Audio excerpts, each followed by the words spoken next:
Olá, começa mais um Conversa Criminal, o seu podcast sobre ciências criminais. Sou Augusto Rodrigues, advogado criminalista.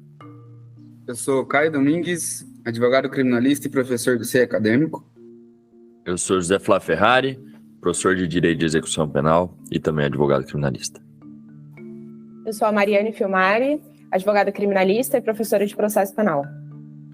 Muito bem, hoje viemos aqui com os convidados para falarmos sobre o recente julgamento, que ainda está, da data desta gravação, ainda está em curso no Supremo Tribunal Federal, a respeito da descriminalização da posse para consumo de entorpecentes. Vamos discutir alguns aspectos do que trata essa ação.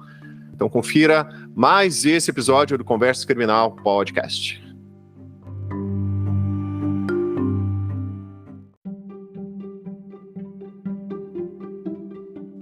Bem, gente, a respeito dessa discussão que está no Supremo Tribunal Federal, a respeito ali do artigo 28 da Lei 11.343 de 2006, mais conhecida como a nossa Lei de Drogas.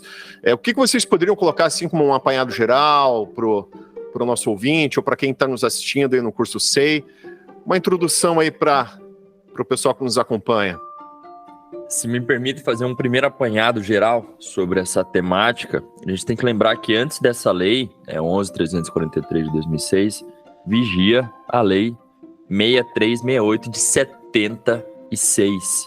E o artigo 28, o atual artigo 28 da Lei de Drogas, alterou uma forma de enxergar a conduta do usuário e, de fato, individualizando em relação ao traficante, trazendo algumas outras formas de avaliar, de fato, quem que é traficante, quem que é o usuário.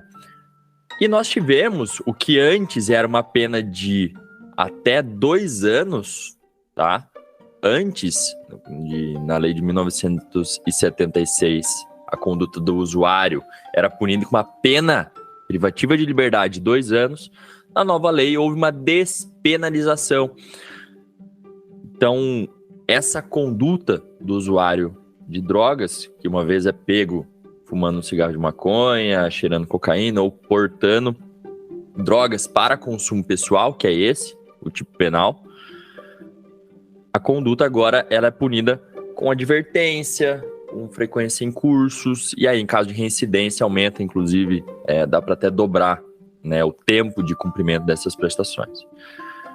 Então, na verdade, nós tivemos sim um avanço na perspectiva da despenalização, mas ainda assim não tirou o caráter de crime da conduta. A conduta continua sendo crime e o legislador, o Estado, continua reputando que essa conduta é sim capaz de fiscalização pelos órgãos da segurança pública e pelos órgãos do sistema de justiça criminal. Não simplesmente o que nós buscamos que seja tratado como de saúde pública. E aí a discussão que a gente apresenta diz respeito ao recurso extraordinário 635-659, agora em julgamento no STF. E esse julgamento ele traz várias frentes de ataque em busca da declaração de inconstitucionalidade desse artigo 28, por ser, ou melhor dizendo, inconstitucional frente ao regramento da Constituição de 88. E aí, com base na dignidade humana, no pluralismo, na intimidade e na isonomia. Muito se fala também sobre propriamente autodeterminação, autolesão. O cidadão é livre para escolher como ele vai passar seus dias, as condutas que ele vai fazer, as condutas que ele vai aderir. Ele tem autodeterminação para fazer escolhas próprias, tais quais causem lesão a si mesmo, desde que, logicamente, não atinjam um terceiro. E é isso que nós estamos falando. Inclusive, tem uma passagem do ministro Barroso muito curiosa, ele fala o seguinte: qual que é a diferença entre aquele ser humano, aquele trabalhador que chega do trabalho e abre uma latinha de cerveja, daquele que chega e acende um baseado em seu lar? Qual que é a diferença? As duas são drogas. Tudo bem, uma é lícita, uma é ilícita. E aí a gente também poderia ampliar essa nossa discussão e começar a trabalhar sobre a perspectiva política e dos lobbies, mas eu acho que isso vai ficar em um outro momento. Mas até então, e aí eu abro a palavra aqui também para os demais, e até então nós tivemos o voto do ministro Barroso, o primeiro voto, né, aliás, do Barroso, enquanto relator desse recurso extraordinário, e de fato ele, de antemão, já se apresentou favorável à declaração de constitucionalidade exclusivamente relacionada à maconha. Ele preferiu eleger essa droga exclusivamente, não aplicar esse entendimento às demais, portanto existirá, ou existe no voto dele, uma modulação desses efeitos. E ele, inclusive, segmenta isso sob a perspectiva de que o caso concreto em análise é de um sujeito que foi pego com 2 gramas de maconha dentro de uma unidade prisional. Então, essa conduta que está sendo apurada no recurso extraordinário, apesar do poder de abstrativização, que como estávamos falando aqui, né, doutora Mariane, mas eles preferiram segmentar e deixar adstrito a esse tipo de droga. E aí votaram muitos. Recentemente, o ministro Gilmar Mendes pediu vista para se alinharem numa tese. Depois voltou da vista e o ministro recém-possado, Cristiano Zanin, também votou. Foi uma surpresa, com certeza. A gente vai trabalhar sobre isso logo mais. Mas passo a palavra aos outros. Eu acredito que esse seja uma primeira leitura sobre esse recurso extraordinário. Só antes da gente começar com as demais observações que vamos fazer desse caso, é importante deixar claro aqui a importância dele, né? Porque a lei de drogas, ela não define um critério objetivo para diferenciar a conduta do 28 para a conduta do 33, né? Não tem uma quantidade de drogas que diferencia isso. Isso é mais uma abstrativização, né, que a gente pode dizer, do juiz, né? O poder do juiz que está lá no parágrafo 2º do 28. Fala que, para determinar se a droga destinada para consumo, o juiz atenderá a natureza e a quantidade, sem falar qual que é essa quantidade, né? Ao local, as condições que se desenvolveu a ação, as circunstâncias sociais e pessoais, bem como a conduta e aos antecedentes do agente. Muito subjetivo, muito abstrato, né? Então, por isso que essa discussão também é importante, e a gente vai falar aqui que não só estamos discutindo a inconstitucionalidade do 28, né? O julgamento ele também está indo para um caminho de passar a presumir que determinada quantidade de droga se adequa ao 28 e não ao 33.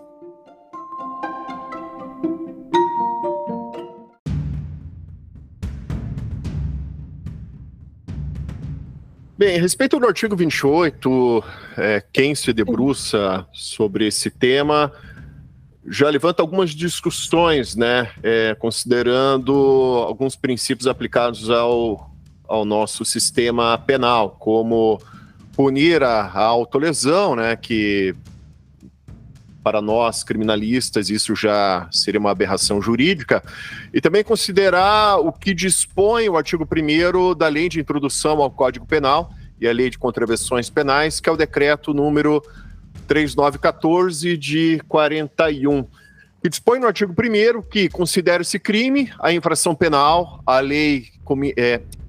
que considera-se crime a infração penal a que a lei comina a pena de reclusão ou de detenção, quer isoladamente, quer alternativa ou cumulativamente com a pena de multa. Contudo, no artigo 28 da Lei de Drogas, não há nem a previsão da aplicação de uma pena de reclusão, detenção ou mesmo multa, conforme o professor José Flávio citou em sua introdução. Então, o que levanta já até por parte de alguns juristas o questionamento se Nesse sentido, analisando a partir do artigo 1º da Lei de Introdução ao Código Penal, se seria mesmo um crime o artigo 28, pois é uma conduta que não é nem penalizada, certo? Então, a partir dessa perspectiva, por não ser uma conduta penalizada e mesmo tratando ali de uma tipificação de uma conduta que visa proteger o bem jurídico, saúde, mas ao mesmo tempo querendo punir de alguma forma uma autolesão, o que vocês pensam a respeito disso, do artigo 28, nesse aspecto técnico-jurídico e principiológico no direito penal? Nosso direito penal, ele não pode nunca criminalizar a autolesão. O suicídio não pode ser punido. Pode ser punido quem incita, mas a tentativa de suicídio não pode ser punida.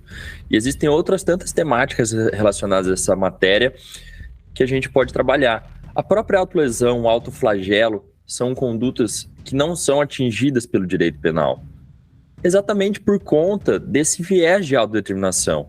O sujeito, ele é capaz de tomar as decisões por si só. É lógico que se a gente estiver trabalhando uma perspectiva de acometimento de doença mental, aí é um outro cenário, tá? Mas não sendo esse caso de cidadão devendo ser tratado como cidadão e presumido como cidadão apto a tomar suas próprias decisões, o Estado, ele não pode infligir sua força e agir sobre o corpo dessa pessoa. Essa pessoa tem escolhas, essas escolhas têm que ser respeitadas pelo Estado e pelos outros cidadãos, desde que, logicamente, essas escolhas não afetem diretamente. Existem, logicamente, efeitos reflexos dessas condutas, mas isso não entra também na esfera da punição estatal, do direito penal. Isso entra em outras esferas, sobretudo familiares. E aqui o Estado também não deveria intervir, lógico, a depender do grau de abrangência dessas lesões externas e reflexas.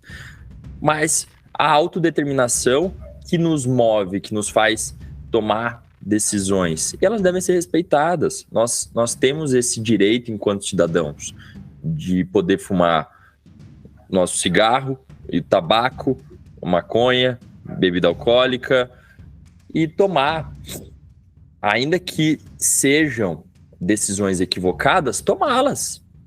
Nós temos esse direito. Existe, lógico, é uma questão de saúde pública, sobretudo.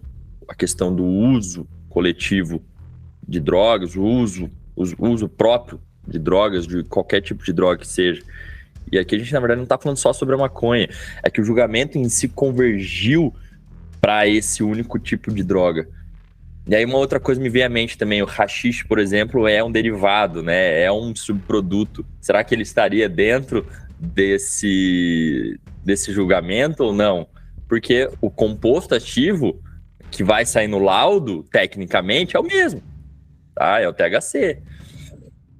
Enfim, acredito que o Estado, e aí os julgadores, com exceção de um ou outro ali, mas eles convergiram num lado positivo nessa temática, de que, de fato, não pode existir uma influência estatal, sobretudo penal, senhoras e senhores, porque é o que a gente está falando aqui, penal é a força do Estado visto de uma forma de punição para aquele usuário. Então, o Estado não poderia intervir na conduta do cidadão que escolhe fazer uso de droga, ainda que seja para fins recreativos. O que o Zé está falando, o Nilo Batista tratou sobre isso, num livrinho dele que chama Punidos e Mal Pagos. Uma coleção de artigos dele mesmo, né, que aí compilou nesse livrinho, e ele fala mais ou menos o que o Zé está falando, no sentido de a gente tratar todas as drogas de forma igual, qualquer que seja a droga.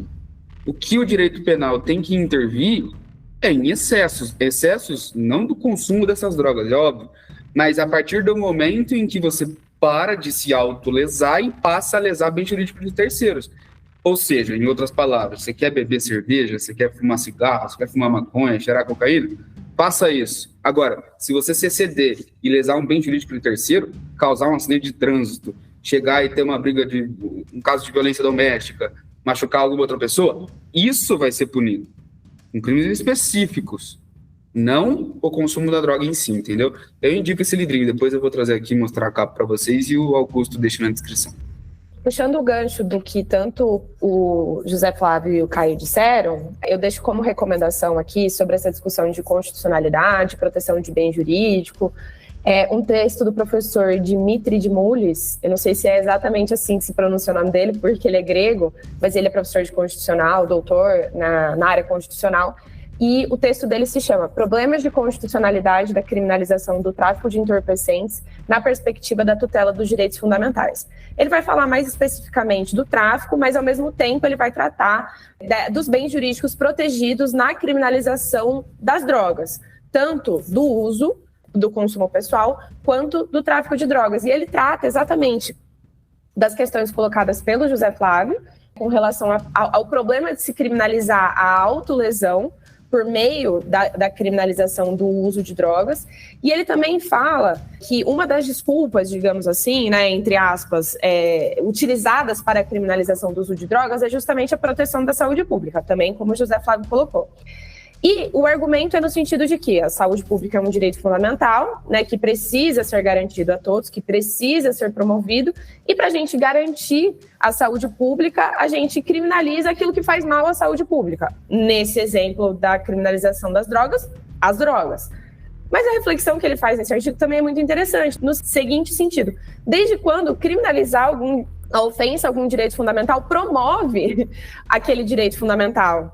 Desde quando criminalizar o uso de drogas promove a saúde pública e garante às pessoas o acesso à saúde pública de qualidade? Então, assim, é um argumento completamente psicodélico, né? Esse de que a gente precisa criminalizar para que a saúde pública seja protegida e as pessoas consigam usufruir da saúde pública. Pelo contrário, a saúde pública, na verdade, né, é um bem jurídico, digamos assim, que precisa ser protegido e promovido pelo Estado de outras formas, por meio de políticas públicas de promoção à saúde, né? Por meio do SUS, que a gente já tem implementado, que precisa ser mais valorizado, né? Que precisa ser capilarizado. Então, assim, não é por meio do direito penal que se promove direitos humanos. Na verdade, o direito penal é como ali é o último escudo, né? De proteção ali ao direito contra a violação de terceiros. Agora, você querer fazer colar o argumento de que é o direito penal que promove, né, que faz com que as pessoas tenham acesso, é um argumento muito furado, né? E, enfim, o professor faz também essa reflexão no artigo dele e vai tratar também de outras questões relacionadas à política criminal, como o Caio colocou, né? Ele coloca nesse artigo também, o professor Dimitri, que a criminalização valoriza ainda mais a droga, né? O Alessandro Barata já fala disso também, né? Que a droga ilícita, ela agrega valor, a ilicitude agrega valor à droga, por isso que ela é vendida tão cara. Talvez se ela fosse vendida de forma legal, o valor dela caísse. Então, assim, a ilicitude agrega valor, a ilicitude fomenta mercado de consumo e, na verdade, a criminalização não se propõe ao que pretende o legislador, enfim, né, ao que pretende quem defende que deve ser crime. Aproveitando essa fala da professora Mariane, eu faço um convite a você, ouvinte, a acompanhar o nosso episódio número 27 sobre política de drogas. Contamos com a presença do professor Akhenaton Tokizek Souza e do professor Felipe Mota, que são dois especialistas no assunto, e discutimos a respeito dessa temática do proibicionismo, e que é até uma política relativamente recente, né? Algo assim na história da humanidade que enfim, tem menos de 200 anos. Mas um aspecto importantíssimo que o professor Akhenaton coloca, em resumo nesse episódio, que a política de drogas funciona bem. Por quê? A política de drogas não é contra as drogas, mas sim contra as pessoas. Então, assim, um episódio excelente. Você, ouvinte, que gosta da criminologia crítica, ouça lá o número 27. Recomendo. E, além disso, o professor Akhenaton e o professor Felipe recomendaram uma série de obras ali voltadas, né, à criminologia crítica nesse aspecto da política de drogas. Deixa eu fazer um adendo, tá? Eu estava lendo aqui um texto que eu escrevi há muitos anos e eu vou referenciar aqui professora Vera Regina de Andrade. Ela fala o seguinte: uma conduta não é criminal em si, nem seu autor um criminoso por concretos traços de sua personalidade ou influências de seu meio ambiente. A criminalidade se revela principalmente como status atribuído a determinados indivíduos mediante um duplo processo: definição legal de crime, que atribui à conduta o caráter criminal, e a seleção que etiqueta e estigmatiza um autor como criminoso entre todos aqueles que praticam tais condutas. É exatamente isso que o Augusto comentou, que o Akhenaton comenta também, trabalha em cima do livro, que na verdade a conduta criminosa, ela é um crime, na verdade, que não pune o crime em si, mas as pessoas que o praticam. E aí, aproveitando já o gancho do professor Augusto, que trouxe o professor Akhenaton, ele tem 2 livros, tá? O primeiro deles, Traficantes ou Usuários, uma sociologia política das drogas do sistema de justiça criminal, que é esse que eu estou segurando aqui, que de fato é maravilhoso, e ele tem participação nesse aqui, Drogas e Sistema de Justiça Criminal, organizado pelo Pablo Ornelas Rosa. E o Pablo Ornelas Rosa, durante muitos anos, Universidade de Vilhena, Faculdade Federal de Vilhena, salvo engano, Vila Velha, ele trabalhou a perspectiva do traficante, do usuário, durante muitos e muitos anos. Agora ele mudou um pouquinho a sua pesquisa, está indo pro fascismo subtropical, inclusive um outro nome do livro dele. Mas os textos que eles produziram e as pesquisas são de fato maravilhosos, eu recomendo a leitura. E para complementar o argumento acerca da falácia da proteção da saúde pública, né, como um bem jurídico a ser promovido com a criminalização das drogas, o próprio professor de Mullis coloca no texto dele que a criminalização faz exatamente o oposto do que se pretende. Por quê? A criminalização das drogas sobrecarrega o sistema de saúde pública no tratamento dos efeitos deletérios causados pelo abuso de drogas. Então, as pessoas que, enfim, são dependentes químicas ou que adquirem doenças em razão do uso de drogas, por exemplo, do uso compartilhado de seringas, né, do uso compartilhado de outros equipamentos, assim, de outros acessórios para o uso das drogas, precisam de atendimento médico, e isso sobrecarrega o sistema de saúde pública. Então, assim, além de ser um argumento que não se sustenta, é um argumento que, na verdade, vai de encontro com a promoção da saúde pública. Justamente porque as pessoas que precisam de atendimento médico em razão do uso de drogas, e assim, não encontram políticas de atendimento, né? Não encontram ali um programa de atendimento.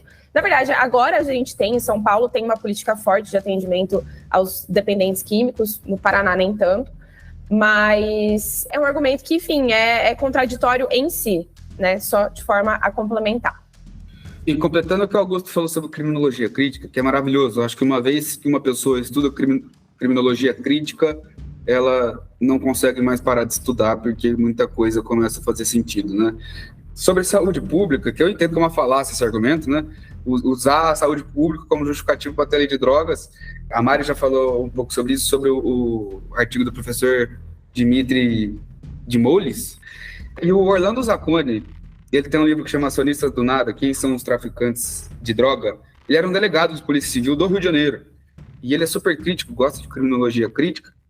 Ele trata exatamente sobre isso e traz um dado muito interessante, uma constatação muito interessante, citando de novo o Nilo Batista, só que dessa vez no livro Política Criminal com Derramamento de Sangue.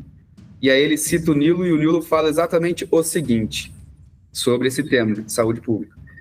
Imaginemos a surpresa do pesquisador que um dia comparar o número de pessoas mortas pela droga, por overdose, debilitação progressiva ou qualquer outro motivo, e comparar esses números com o número de pessoas mortas pela guerra às drogas. Será que a saúde pública realmente é o objetivo de proteção dessa lei? Fica a pergunta, né? É porque, como o professor Caio citou, e fazendo já mais uma vez uma remissão à fala, né, do professor Akhenaton, a guerra às drogas, ela bem cumpre aquilo que ela se propõe, né, que é uma guerra às pessoas, é eleger determinadas categorias sociais, grupos sociais que podem ser criminalizados por uma mera conduta. E o próprio professor Salo de Carvalho cunhou, ou talvez importou, o termo junquização. Junquização é um conceito, um nome, né, dado do inglês junk, né, lixo. Então, essa pessoa, a partir do momento que ela tem esse rótulo de usuário de drogas, ela carrega consigo também esse sistema, essa ocorrência, esse efeito da junquização, que é tratado de fato como um cidadão de segunda categoria. Por isso que nós vamos falar um pouquinho mais pra frente desse episódio sobre os efeitos dessa eventual decisão aí do Supremo que tende realmente a descriminalizar, mas na minha visão, que eu sou um pouco pessimista, o Zé tá um pouco mais otimista, não vai mudar muita coisa na prática. Eu acho que antes dessa discussão, sinceramente, em termos práticos, que advoga nessa área, a gente teria que discutir a palavra dos policiais no processo penal. Qual a força da palavra dos policiais no processo penal? Porque independentemente, vamos supor que fixou que de 60 gramas a 100 gramas é uma presunção de que a pessoa incorreu ali no artigo 28. Ok, o policial vai fazer uma prisão flagrante de 1 grama, se ele falar que a pessoa estava vendendo, vai ser tráfico, não vai... E isso acontece muito na prática. Então, nós vamos falar um pouquinho mais sobre isso, eu tenho algumas críticas a fazer.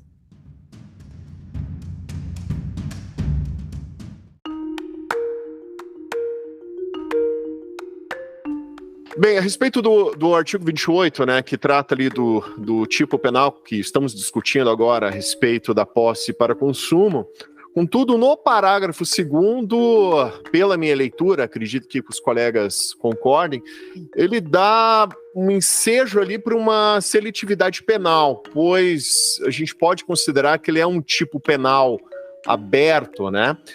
No parágrafo 2º do 28, consta aqui que para determinar se a droga destina-se a consumo pessoal, o juiz atenderá à natureza, a quantidade da substância apreendida, ao local, as condições em que se desenvolveu a ação, as circunstâncias sociais e pessoais, bem como a conduta e os antecedentes do agente. Então verifica que tem um grau de subjetividade ali grande, né? Para considerar essas questões, né? O juiz atenderá a natureza e a quantidade da substância apreendida, né? Como o professor Caio citou, qual quantidade, qual natureza de droga, né? Então, para determinada droga, a gente pode considerar que aquele ali é o usuário do bem, ou se não, é o usuário do mal. As condições em que se desenvolveu a ação, circunstâncias sociais e pessoais. Olha o perigo disso, né?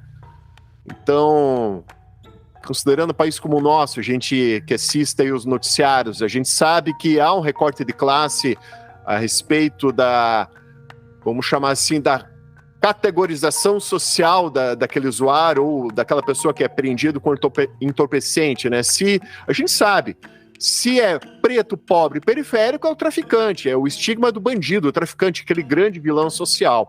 Agora, a gente também sabe, se é o branco, da classe média alta, é um jovem usuário, um rapaz foi apreendido ali com uma substância ou comercializando entorpecente. Então, a gente sabe que tem esse recorte de classe, né? E o que vocês pensam a respeito desse dispositivo do 28? Concordam com as afirmações que eu fiz? Se quiserem discordar, fiquem à vontade também, tá? Não tem como discordar. Gente, a Vera Malaguti, ela fala disso há décadas. Não é uma coisa que a gente tá descobrindo agora. Ela, na tese de mestrado dela, na dissertação de mestrado, eu acho que é de 1980 e pouco, e se não me falha a memória, é na UFRJ ou na UERJ, eu não vou lembrar agora.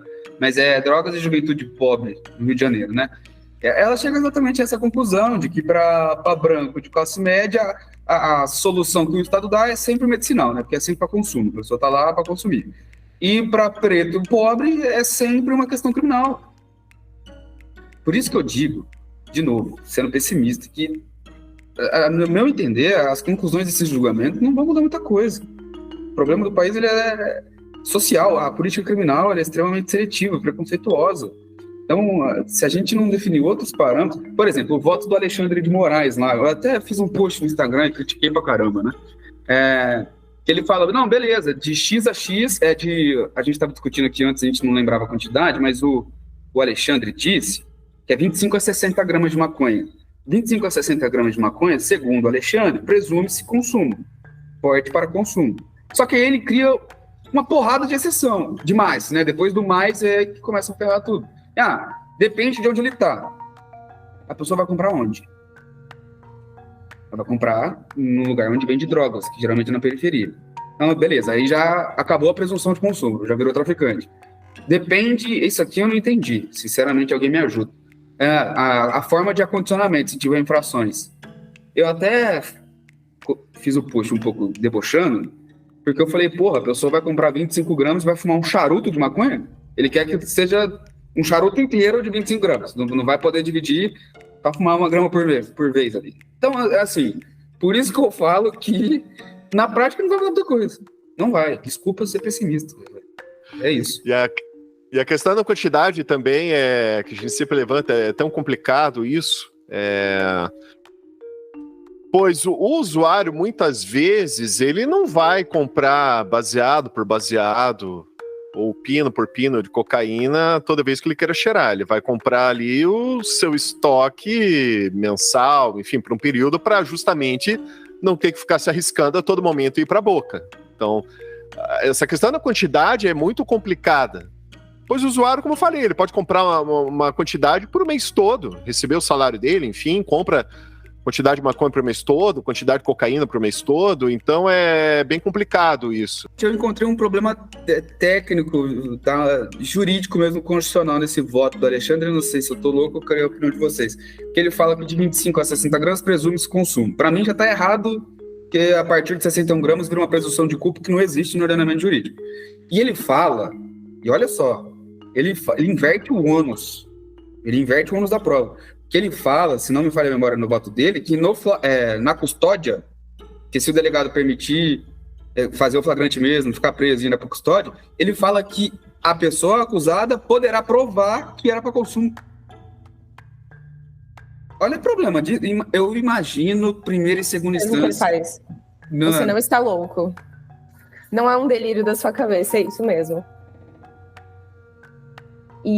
Mas também só complementando o que o Caio havia dito com relação aos outros critérios colocados, não só pelo Alexandre de Moraes, mas por outros ministros no julgamento para se atestar, né, enfim, verificar ali num primeiro momento se é uso ou se é tráfico, a gente também tem que pensar que esses pontos de tráfico, né, que são enfim, sempre mencionados nos julgamentos, nas jurisprudências, como o Caio disse, são sempre pontos identificados na periferia. Mas, gente, a realidade é que a gente sabe que a droga, o varejo, né, é vendido em qualquer localidade da cidade e, inclusive, é entregue por meio de delivery. E a gente sabe que existe muita venda de droga nas altas classes, na classe média, enfim, o problema é que esses lugares não são vigiados como são vigiados os pontos de venda na periferia, né? Então, também a gente, novamente, volta ao ponto de que a seletividade é voltada para quem é pobre, para quem está na periferia e para quem é preto, enfim. Também isso é uma outra discussão. Eu acho que, inclusive, deve ter sido o Barroso que deve ter falado isso em algum momento, né? Que ele fala, a gente não pode também ignorar que existe droga sendo vendida por delivery. Ele faz uma reflexão dessa que eu achei interessante ter sido feita por ele, mas enfim, também não resolveu muitos dos problemas porque os critérios subjetivos aparentemente continuarão a ser utilizados para definir quem é traficante e quem é usuário. Ô Mari, e aí eu fico me perguntando sobre, para que serviu então esse julgamento todo? Porque é o seguinte, eu sou otimista, tá? Eu ainda acho que vai existir, que existirão, melhor dizendo, situações em que qualquer um pode verificar e saltar aos olhos que aquela situação, de fato, era de um usuário de drogas exclusivamente por conta da quantidade. E aí o freio aqui também vai ficar, talvez, muito a cargo do próprio delegado de fazer essa divisão. Que eu enxergo. Eu conheço delegados que vão olhar para a situação e falar o seguinte: policial militar, por que você trouxe o cara aqui? Isso acontece muitas vezes. É que são aquelas cifras que nós não temos conhecimento. Então, assim, eu sou otimista. Eu acredito que esse julgamento, de fato, vai trazer algum resultado positivo, sim. Vai resolver todo o problema que tem? É lógico que não. Mas, por exemplo, a partir do momento... E aí eu vejo, sim, um problema no voto do ministro Alexandre de Moraes em, de fato, deturpar um conteúdo probatório que antes deveria ser do órgão ministerial e trazer, mas espero que esse não seja o julgamento final de todas as circunstâncias, do voto final, né, o acórdão final. Mas a questão é a seguinte, existe um limite objetivo, e inclusive o próprio limite objetivo a gente pode questionar se de fato ele deveria ser estipulado como um critério objetivo, porque aí entra naquela outra seara que daí começou-se a criar toda essa visão subjetiva do julgamento. Então a gente vai estipular 25 gramas. O traficante vai andar com menos de 25. O pequeno, né, traficante vai andar só com menos de 25. E aí, para tentar quebrar essa situação, aí eles inserem inúmeros outros requisitos subjetivos. Então, isso aqui é um drible da própria jurisprudência que está sendo utilizado e já antevendo um possível risco, tá, para o sistema de justiça criminal. E por isso que surgiram tantos e tantos critérios subjetivos. E aí o voto do ministro Alexandre de Moraes é espantoso pelo fato dele incorporar no julgamento dele criações jurisprudenciais que leem o artigo 28, parágrafo 2º, que não é uníssono, de uma forma deturpada. E aí ele insere ali dentro do voto dele alguns critérios que a jurisprudência equivocadamente estão usando como parâmetro para definir o que é tráfico e o que é usuário. É isso que a gente tem que voltar a discutir também. Porque se no final do julgamento o STF bater a cartada em alguns requisitos, pronto. Aí realmente não vai ter efeito nenhum.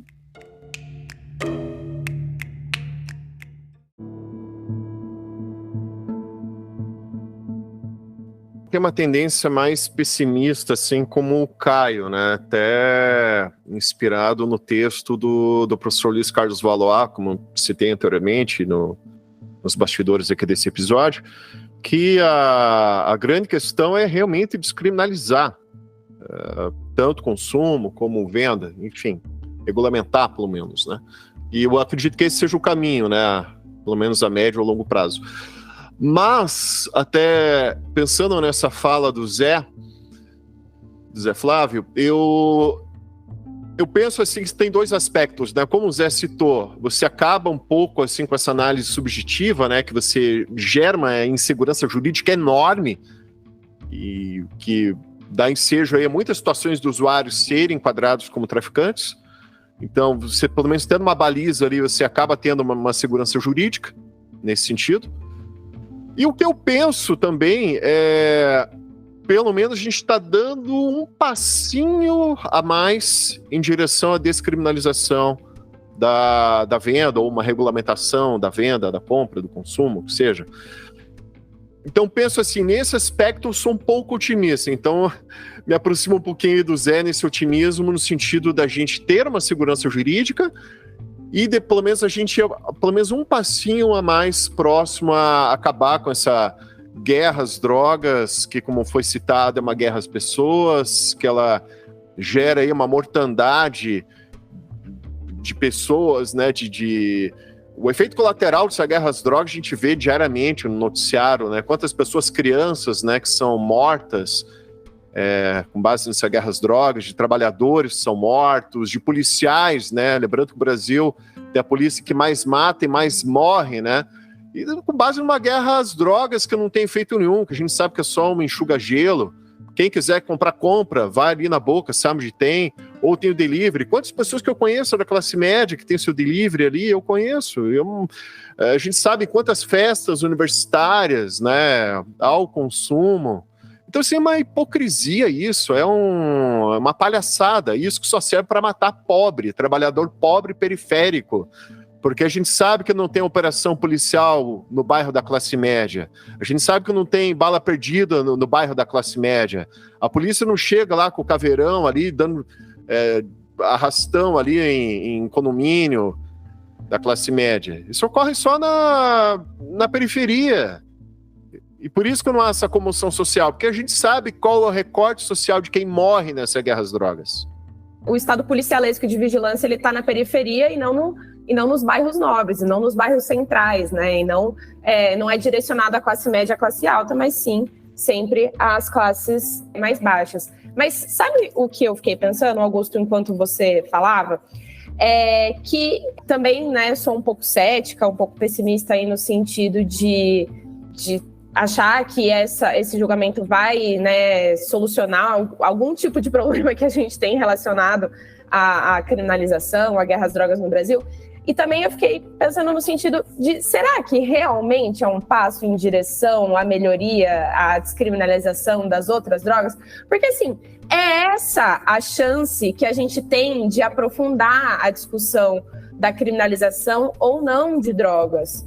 É essa a chance de ouro que a gente tem para tratar, para difundir esse tema com a população, tirar só do meio jurídico, né, e levar essa discussão para outros grupos. E a gente está perdendo essa oportunidade, ficando, né, atrelado a esse discurso mais conservador possível dentro dessa possível descriminalização da maconha. Então, não sei, será que realmente é um primeiro passo para uma coisa maior? Porque a gente está discutindo isso desde 2015, só nesse julgamento, que ficou aí paralisado, sei lá, 7 anos, 8 anos, não sei quanto tempo ficou parado. Então, assim, eu também sou um pouco cética nesse sentido. Será que é um primeiro passo para uma discussão maior, mais ampla, de descriminalização de todas as drogas? Será que não era esse o momento exato, melhor, né? O melhor momento para a gente discutir isso? E, assim, o voto que eu acho que mais contemplou a urgência dessa discussão, a importância dessa discussão e por que a gente precisava pensar numa descriminalização ampla foi do Gilmar Mendes. Só que aí, enfim, ele voltou atrás de modo a privilegiar o julgamento colegiado. E ele faz uma discussão muito baseada no que foi feito em Portugal, porque ele adora, né, fazer um paralelo entre o Brasil, né, enfim, a ordem constitucional brasileira e portuguesa, nesse sentido principalmente. E ele faz e ele traz, né, esse caso, esse exemplo de uma política que deu certo. Lógico, tem seus problemas, não é uma política perfeita de descriminalização, mas que deu certo em certa medida, que foi a portuguesa, tenta trazer isso para o Brasil, só que também isso meio que caiu por terra quando ele resolveu privilegiar a decisão colegiada, que também não é de todo ruim, enfim. Mas, sabe, não sei, eu acho que essa era a oportunidade perfeita que a gente tinha e isso está sendo... É uma oportunidade que está sendo jogada fora. Então, eu também sou cética nesse sentido, de achar que é um primeiro passo, de achar que a gente está discutindo uma coisa que vai ser ampliada no futuro. Eu acho que não, eu acho que a gente vai ficar estagnado nisso, até porque a gente não vai ver efeitos muito positivos dessa eventual descriminalização da maconha, né, dado tudo que a gente está discutindo aqui agora, e é isso. Eu acho que vai ser por aí. Uma outra questão que eu acho que também está no imaginário das pessoas é o seguinte: as pessoas estão pensando, bom, beleza, a gente até pode aturar a descriminalização da maconha, porque a maconha é uma droga mais leve, né, é uma droga cujos efeitos podem ser lidados, né, enfim, de uma forma mais fácil, não sei, né, não causa tanta dependência. Eu não tenho esses dados médicos aqui para tratar disso. Mas eu acho que no imaginário das pessoas, o imaginário das pessoas vai nesse sentido, de tipo, a gente até atura a descriminalização da maconha, né, permite o uso dessa droga porque é uma droga mais leve, é uma droga mais, né, tranquila de ser lidada, mas as outras, não, a gente não vai chegar nesse ponto de aturar a descriminalização dessas outras drogas. E assim, ainda que a maconha seja uma droga cuja dependência, né, não seja, enfim... não seja tão problemática como as demais, e eu não sei se isso realmente é verdade ou não, não sou médica aqui para atestar isso, não é disso que a gente está falando, né? Até porque o abuso do uso de qualquer tipo de droga leva a prejuízos na saúde das pessoas, e essa saúde vai precisar ser tratada de alguma forma, né? O álcool, que é uma droga lícita, gera problemas de saúde muito graves. E, enfim, esses efeitos na saúde das pessoas também precisam ser tratados. Então, também acho que passa por esse nível a discussão que necessariamente não é um ponto, né, indispensável para a gente pensar na descriminalização ou não das drogas.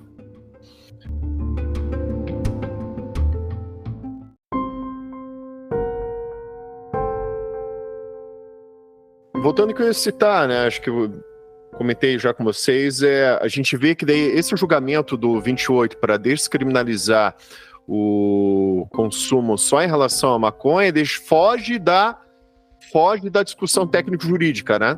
Porque daí voltando, a gente falou da questão lá da autolesão, a questão lá da lei de introdução à legislação penal, que não considera a conduta criminosa somente aquela que tem pena, né, de reclusão, detenção ou multa. Mas daí volta mais uma vez. Cadê a discussão técnico-jurídica do Supremo? Porque, assim, se não é aplicável o 28, não é aplicável o 28, porque só a maconha. Daí já foge, né, como a Mari falou, já foge da discussão técnico-jurídica, daí já entra numa discussão de política criminal. Porque daí, mas a maconha a gente tolera, a maconha é socialmente tolerável, a cocaína, o crack, a sociedade já não tolera tanto, então vamos com calma, né, vai com calma aí que o santo é de barro, né. Então foge, é problemático, a gente falou isso num outro episódio. O Supremo ele foge do seu escopo técnico-jurídico constitucional para agir como uma política criminal mesmo, né? Porque, em outras palavras, eles não estão declarando inconstitucional o 28, eles estão declarando inconstitucional a portaria da Anvisa que trata só sobre a maconha, não tem muito sentido, entendeu? Exatamente. Então, assim, se o argumento fosse técnico-jurídico, o mesmo argumento seria utilizado para todas as drogas em relação ao 28. Não dá para você falar, por exemplo... Gente, não faz sentido jurídico, na minha opinião. Não faz sentido você falar, olha só, é inconstitucional a criminalização da maconha porque é autolesão. E você morrer aí... Gente, mas e cafeína? Cafeína também faz mal se você consumir em excesso, igual eu consumo. Fico agitado aqui. Pô, tudo. Então, assim, como é o mesmo argumento, não tem como se restringir a uma droga. Desculpa. Eu fico não, até... esse é o ponto principal. Se eu estou discutindo se a discussão de fundo é a constitucionalidade ou não, é a proteção do bem jurídico ou não, não tem como eu só tirar um tipo de droga, descriminalizar um tipo de droga. O argumento vale para todas. Mas aí cai naquilo que, né, a gente volta para aquele argumento que o próprio José trouxe anteriormente, que foi uma opção feita pelo STF nesse momento, porque a gente está tratando a discussão de um caso concreto que o caso original ali é o tráfico da maconha. Foi uma opção deliberada feita pelo STF, porque em outros, né, assim, não existe obstáculo para que o STF faça, num controle abstrato de constitucionalidade, a inclusão da análise de outras drogas nesse caso específico, não precisava ficar adstrito ao objeto, justamente porque a discussão é de constitucionalidade ou não, mas foi uma opção feita para tentar aí sair por uma tangente, para, enfim, fazer uma discussão de política criminal, como o Augusto colocou. Você citou tráfico da maconha, só corrigindo, consumo da maconha, né? Pode ir para consumo, né? Mas eu acho que o caso original é que o cara foi denunciado, processado, condenado por tráfico de quanto? Foi 28 mesmo, ele foi condenado por 28. Desculpa. Dentro de uma unidade prisional. Em São Paulo. Então o caso original não é de tráfico, gente. É um RE contra uma decisão de turma recursal, se não me falha a memória. Ele foi pego com 2 gramas de maconha dentro da unidade prisional e condenado pelo 28. Daí a gente começa a pensar um pouco nos efeitos, né? É falta grave? A partir do momento que é descriminalizado 28, todas as faltas graves existentes... E aí que tá, acho que a gente podia ingressar já na questão dos possíveis efeitos técnicos dessa decisão. Que ainda é incerta, né, logicamente, mas a gente tem que trazer um pouco. Mas, por exemplo, a partir do momento que o STF... Fazer um parêntese, desculpa, José, mas nem sei se, enfim, precisa colocar isso no episódio, é só um comentário, talvez em off. que o primeiro caso de dativo que eu peguei na minha vida, depois de ter formado, foi um tráfico de maconha de 1 grama no auto de avaliação, né, de apreensão e de avaliação, tinha a foto do baseado, gente. E o Ministério Público denunciou por tráfico. Depois, evidentemente, foi desclassificado, né? Eu não consegui, na verdade, rejeitar a denúncia, mas depois, no final do processo, houve desclassificação para o 28, depois a prescrição, enfim. Mas o cara... E ele ficou 4 meses preso. 4 meses preso. Por causa disso. 1 grama de maconha. É por isso que eu não acredito em efeito prático, como a gente vai falar. Eu já tive cliente que foi preso em flagrante com 16 gramas de droga, tem sim superior, branco, tem dinheiro e tudo mais. Imediatamente, ele nem foi levado para a delegacia, só fez o TCO, depois a gente fez uma transação, e eu já tive cliente com 2 gramas que foi condenado a 9 anos, primário. Aí vai me falar que vai ter resultado prático? Ah, me perdoa. Voto vencido, José Flávio, mas eu ainda sou positivo, eu ainda acredito que algum efeito nós teremos. Eu concordo com o Caio, logicamente, que essas situações esdrúxulas vão acabar acontecendo, sim. Mas pelo menos a gente vai ter um olhar mais acurado sobre as situações, e no STF pelo menos vai ter um pouquinho da decisão, a gente vai ter pelo menos alguns critérios a mais que a gente vai ter que levar em conta, sabe? Então eu sou positivo nesse ponto. Aliás, eu torço, né, para que tenha algum resultado prático positivo. Talvez é porque pensando positivo que a gente atrai coisa positiva, não é? Então eu tô pensando positivo. Mas seguinte, sobre os possíveis efeitos, Mari, eu acho curioso acho que é importante a gente trazer aqui algumas questões técnicas sobre os possíveis efeitos dessa decisão. A partir do momento que o STF declara inconstitucional um determinado texto legal, essa decisão, além de ter um efeito erga omnes, né, sobre a constitucionalidade, ela é ex tunc ipso facto. Ela vai retroagir para todos os fatos que foram analisados e se debruçaram sobre essa matéria até então. Portanto, vai necessariamente ter que ser trabalhado a partir de revisões criminais, os casos em que isso se discute, que a defesa verifica a viabilidade de discussão.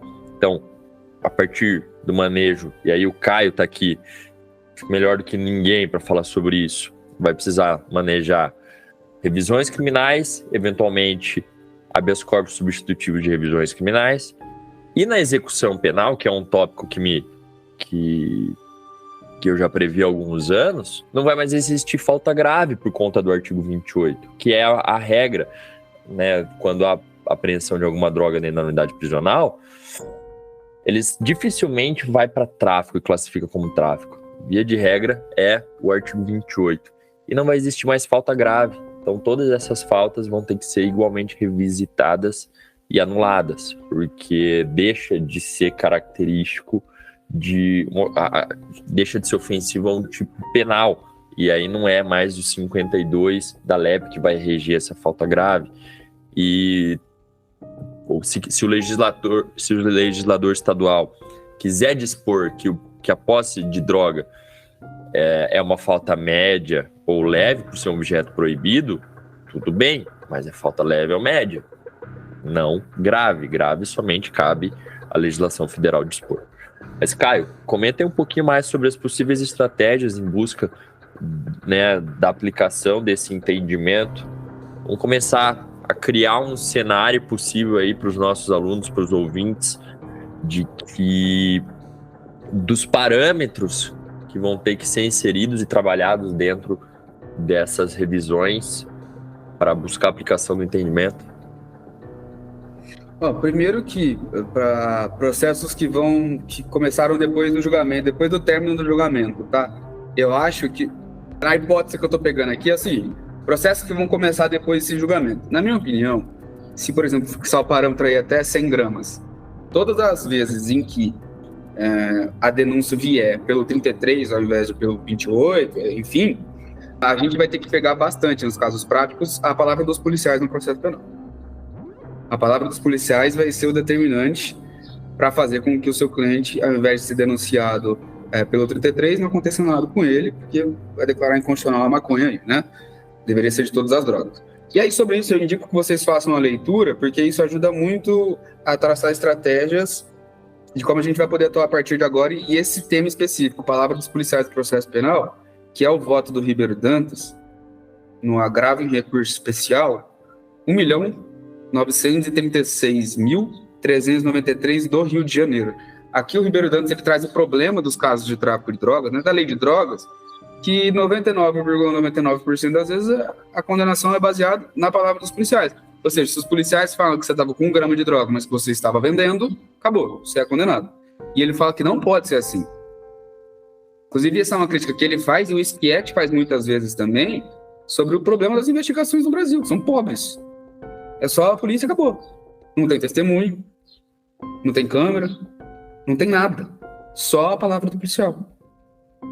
E ele traz uma crítica muito grande aqui, fala de condenações injustas. O voto tem 74 páginas, eu indico que todos leiam, porque eu acho que aí vai estar a chave para a gente começar lá na frente, com os novos processos, a rebater uma possível denúncia pelo 33, quando na verdade o nosso cliente ali se encaixa perfeitamente na decisão do Supremo que vier, entendeu? Então a primeira coisa que eu chamaria a atenção para vocês é isso.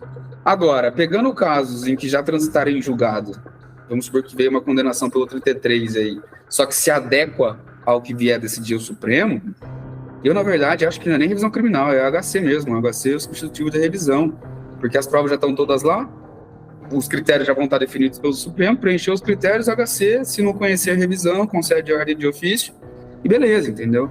É só tomar muita atenção se aquele caso específico teu já tem todas as provas pré-constituídas, que mostram que, na verdade, não eram 33, eram 28, e isso já é possível hoje em dia, tá, gente? Muita gente acha que não é possível discutir desclassificação, por exemplo, em sede de habeas corpus, mas obviamente que é possível. Isso aí é uma coisa que já está ultrapassada há bastante tempo, e a gente muitas vezes consegue uma desclassificação por meio de habeas corpus. Tá? Não, é mais fácil conseguir pelo habeas corpus do que por recurso especial, por exemplo. Entendeu? Então é isso, focar mais nas investigações, nas palavras dos policiais e ver se aquele teu caso vai se adequar, por exemplo, ao voto do Alexandre de Moraes. Se o voto do Alexandre prevalecer, entendeu? Mas, de novo, para mim o mais urgente em todo o processo penal brasileiro, não só em tráfico, é palavra do policial no processo penal. Qual que é o standard probatório disso? Entendeu? Enfim. Não, e tem gente que defende, a exemplo dos processualistas penais mais críticos, né, professor Auri, enfim, professor Jacinto, de que os policiais sequer deveriam ser testemunhas, né, deveriam ser ouvidos como informantes, porque eles são absolutamente comprometidos com a versão, né, não são comprometidos com a verdade, né, se a gente for entender que existe ali uma verdade sobre os fatos, mas eles são comprometidos com o trabalho realizado.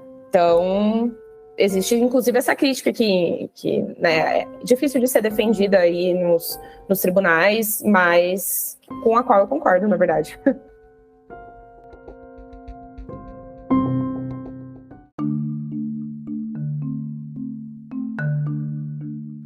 Então esse foi mais um Conversa Criminal Podcast. Quero mais uma vez agradecer a presença aqui dos convidados, a professora Mariane Fiumari, professor José Flávio Ferrari, professor Caio Domingues, que esse episódio também é um oferecimento do CE Acadêmico, né? Afinal de contas, ele especialmente vai entrar no curso sobre advocacia, né? Defesa na lei de drogas. Então espero você, aluno que está acompanhando esse material, também tenha gostado desse nosso bate-papo. Também eu deixo aqui o espaço aberto para os convidados, se quiserem passar algum recado para os nossos ouvintes e para os alunos do CE Acadêmico, por favor, fique à vontade. Augusto, se me permite iniciar esse até logo.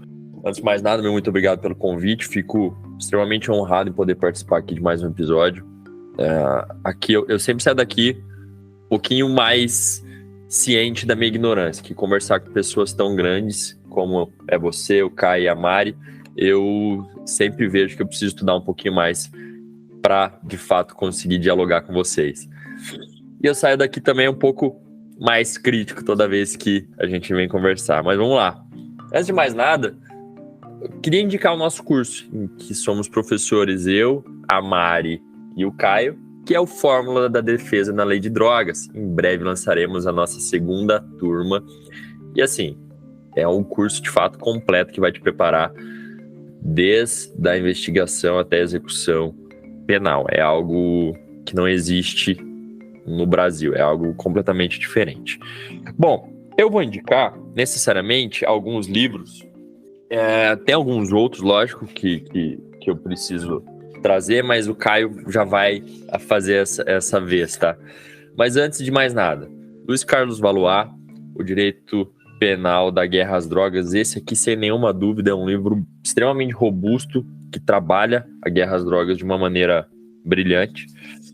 Vou trazer também os livros que eu já indiquei no curso aqui da nossa explanação, Traficantes ou Usuários, do professor Akhenaton, e o livro organizado pelo Pablo Ornelas Rosa, Pedro Rodolfo Maristela de Moraes e Akhenaton, que é Drogas e Sistema de Justiça Criminal. Essa é uma coletânea de artigos e capítulos, muito bom.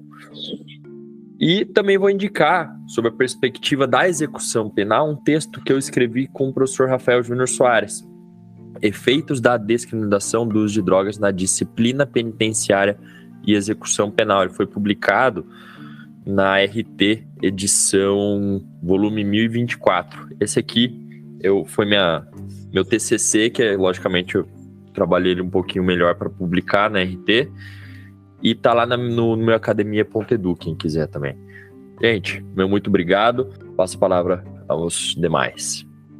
Gente, eu sou um péssimo marqueteiro, mas realmente nosso curso ele é legal, sabe? Do inquérito da execução penal só na lei de drogas, e ele é muito crítico mesmo.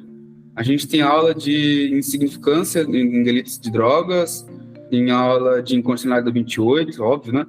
Tem aula... A Mari dá aula de investigação criminal ofensiva, vejam só, né? Então, assim, é muito legal e eu indico, né? Tem jurisprudências, modelos, parte específica de HC, enfim, um monte de coisa bacana. Minhas indicações de livros, tá? Era o Drogas e Juventude Pobre do Rio de Janeiro, né? Que fala aquela questão que eu cheguei a tratar rapidinho, sobre para branco ser uma questão medicinal, ou seja, porte de droga para consumo, e para preto, pobre, ser questão criminal, né? Tráfico, isso aí, ixi, há muito tempo. Inclusive, a Vera fala, conclusão que eu cheguei do que ela pesquisou ali, que a atitude suspeita para os negros é o quê? Ser negro, é isso. Por isso que a polícia aborda eles. Acionistas do nada, quem são os traficantes de drogas? Do Orlando Zacconi, que fala principalmente sobre essa questão da saúde pública, que a gente tratou bastante aqui. O livro que eu indiquei do Nilo Batista, Punidos e Mal Pagos, sobre aquela parte que a gente falou que tem que tratar todas as drogas iguais. O que a gente tem que fazer em relação ao direito penal é cuidar dos excessos, né? Em crimes específicos, né? Lesão corporal, dirigir bêbado, etc, etc, etc. E quando Augusto fala sobre a política criminal ser muito seletiva, fala de criminologia crítica e tudo mais, é o direito penal brasileiro, volume 1, do maior de todos, que é o Zaffaroni, né? Quando ele fala de criminalização secundária, tá lá nas primeiras 40 páginas. Essas são as minhas indicações. Eu ratifico e reitero as indicações feitas pelo professor José Flávio, pelo professor Caio, principalmente do nosso curso, né, que vem aí a segunda turma. Mas, além, então, das indicações específicas sobre drogas, né, sobre a criminalização das drogas, já feitas, eu indico também, vou indicar 2 livros aqui para quem quiser entender para quem se direciona a política criminal e principalmente para quem se direciona a política criminal de drogas. Então, são 2 livros muito famosos dentro da criminologia crítica. O primeiro deles é A Punição e Estrutura Social, do Rush e do Kishheimer, e o segundo é O Cárcere e Fábrica, do Melossi e do Pavarini, para quem quiser entender para quem funciona a política criminal dentro das sociedades capitalistas, né? Dentro do capitalismo, para quem se direciona e para quem serve, principalmente para quem serve a política de drogas. Acho que são 2 livros fundamentais da criminologia crítica que nos trazem clareza a respeito dos alvos da criminalização. Eu acho que toda a coletânea, né, da Revan, Revan, né, da editora Revan, toda essa coleção aí, quem tiver a oportunidade de ter, que o tenha. As indicações vão constar na descrição desse episódio. Quero mais uma vez agradecer a presença aqui dos convidados e principalmente a você, ouvinte ou aluno que nos acompanhou até esse momento, e te peço uma gentileza. Se você conhece alguém que se interesse por esse tema, por favor, compartilhe esse episódio, que assim vamos propagando o conhecimento. Também te peço que me siga nas redes sociais, em especial no Instagram, no perfil @augustorodrigues.criminal. Os convidados querem compartilhar suas redes? @puxandopena. O meu é @descriminalize. Pelo nome já dá para ver como eu sou radical. O meu arroba é menos bombado do que os três anteriores, mas é @Mariane Filmari. Esse foi mais um Conversa Criminal Podcast. Muito obrigado e um grande abraço a todos.